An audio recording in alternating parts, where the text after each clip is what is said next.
what would you be looking for if you're going to refresh that campus backbone? What kind of things, would you be looking for to get the visibility you're going to need, not only today, but position yourself for the future?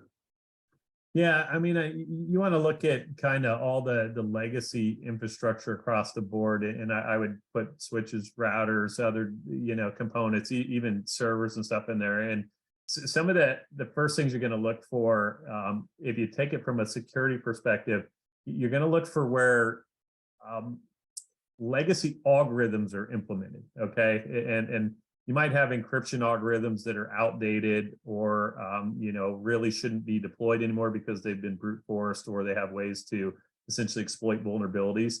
So you'll see that across the board on, all those components from switches, routers, and servers.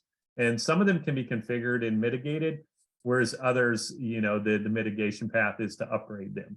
So we're going to be looking at the asset, trying to identify what the asset is, what version it is, and then we're going to look at the communications and say, are there deprecated algorithms that are installed on these that if I was going to attack the device, I'd be looking to leverage that exposure.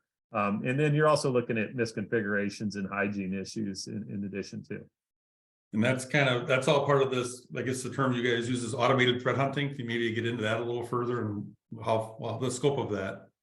Yeah, I mean, one of the things that we do in NDR, we kind of use a hybrid of automated and human threat hunting, and we've got a great group of humans here, but the technology itself, we've got models based on machine learning and AI that sort of do some level of frequency analysis with the fingerprints. So we fingerprint a technology, and then we look at, is this unique, for example? So like, is this device running unique software? So if we looked at 100 switches and saw one running something unique, we may immediately kind of look at that device as, is it misconfigured, or is it got a vulnerability or something that we want to dig into?